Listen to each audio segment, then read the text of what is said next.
ساتویں صدی عیسوی کا آغاز ہے۔ دنیا دو بڑی طاقتوں کے درمیان بٹی ہوئی، قیصر و کسریٰ۔ ایک طرف روم ہے اور دوسری طرف فارس یعنی ایران۔ ان دونوں کی عظیم سلطنت باقی سب اس کے باوجود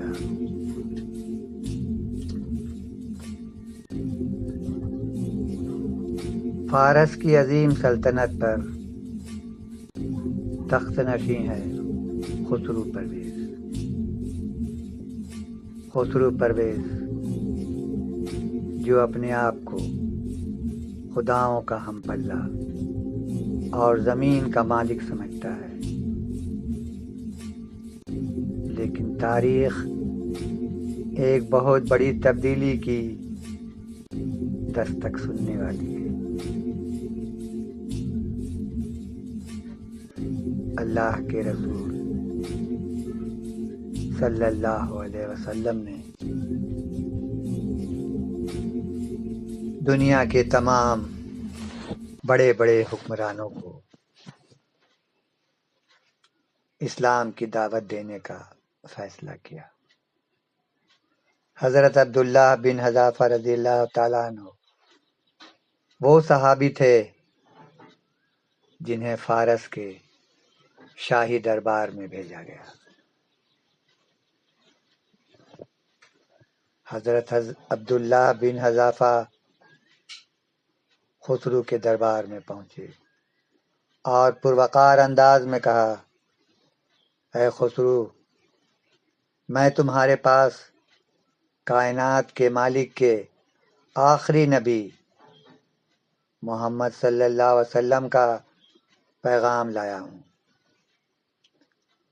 اور یہ خط اللہ کے رسول محمد صلی اللہ علیہ وسلم کی طرف سے ہے۔ خسرو نے خط لیا۔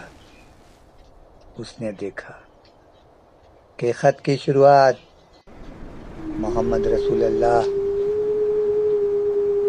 صلی اللہ علیہ وسلم کے نام مبارک سے شروع ہے، جبکہ اس کا اپنا نام بعد میں لکھا ہوا ہے۔ یہ بات اس کے شاہانہ غرور کو چبھ ہو گئی۔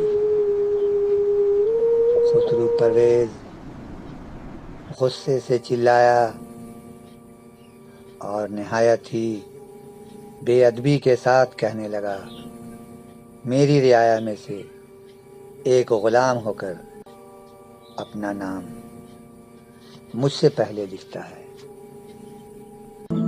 خسرو غصے میں خط کے ٹکڑے ٹکڑے کر دیتا ہے اور اسے زمین پر پھینک دیتا ہے۔ جب حضرت عبداللہ بن حذافہ رضی اللہ تعالیٰ عنہ نے مدینہ منورہ واپس آ کر نبی کریم صلی اللہ علیہ وسلم کو سارا واقعہ سنایا تو آپ صلی اللہ علیہ وسلم کی زبان مبارک سے وہ تاریخی جملہ نکلا جس نے تاریخ کا رخ بدل دیا۔ نبی کریم صلی اللہ علیہ وسلم کا فرمان، اے اللہ، جس طرح اس نے میرا خط پھاڑا ہے، تو اسی کی سلطنت کو ٹکڑے ٹکڑے کر دے۔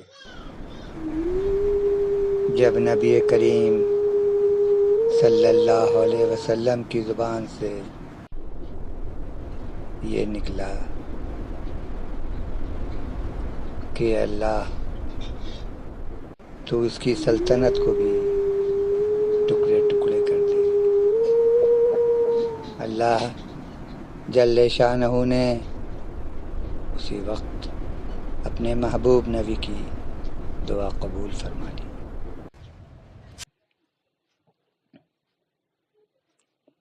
خسرو نے یمن کے گورنر بازان کو یہ حکم دیا کہ معاذ اللہ اس شخص کو گرفتار کر کے میرے پاس لے آؤ، یعنی حضرت محمد مصطفیٰ صلی اللہ علیہ وسلم کو۔ بازان مدینہ منورہ پہنچا اور نبی اکرم صلی اللہ علیہ وسلم کے خدمت میں حاضر ہوا اور کہا کہ میں خسرو پرویز کے حکم سے آپ کو گرفتار کرنے آیا ہوں۔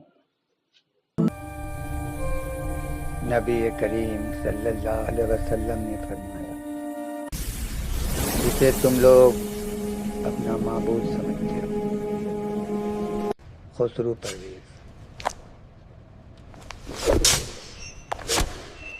وہ گزشتہ رات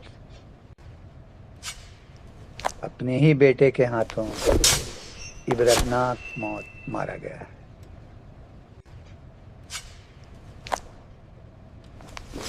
جب یہ لوگ واپس پہنچے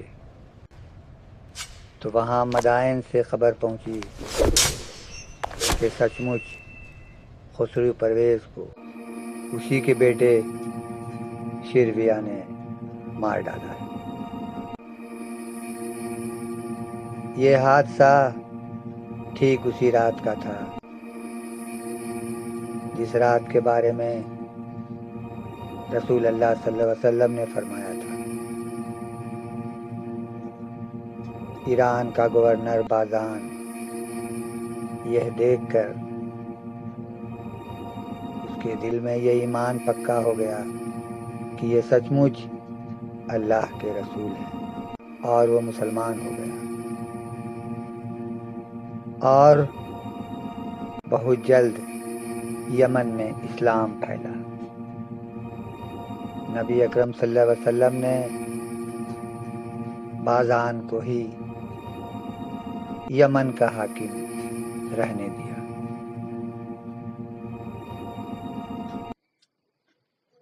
ادھر شیرویہ کو اتنی مہلت ہی نہ مل سکی کہ عرب اور مسلمانوں کی طرف دھیان دیتا، کیونکہ وہ اندرونی جھگڑے ہی میں ہی الجھا ہوا تھا۔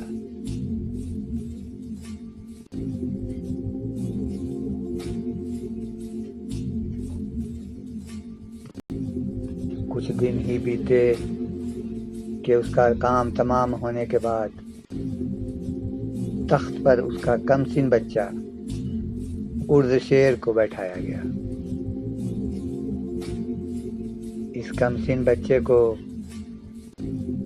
شہریار نام کے ایک سپہ سالار نے کچھ مہینوں کے بعد مار ڈالا اور خود سلطنت پر قبضہ کر لیا۔ سلطنت کے ارکان نے اسے بھی قتل کر دیا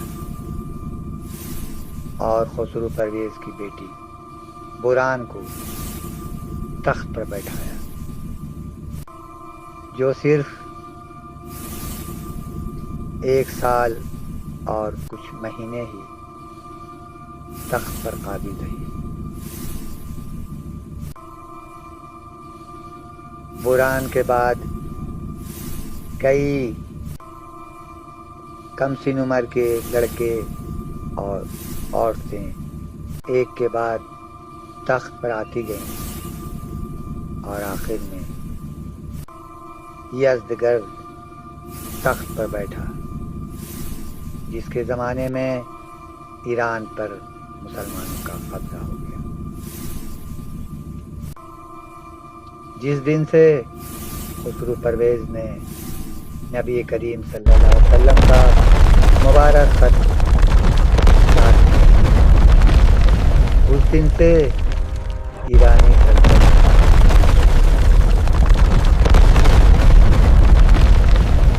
بربادی شروع ہوئی اور ایران کے تخت پر کوئی بھی ملک گیر اور عالی ہمت بادشاہ نہ بیٹھ سکا۔ کم سن بچے اور عورتوں نے کچھ دن تک کام چلایا، پھر اس کے بعد اس کے ہاتھ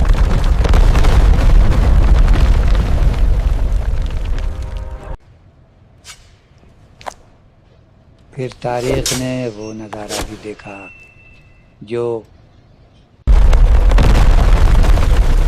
آج بھی تاریخ سنہرے حروف سے لکھا ہوا ہے۔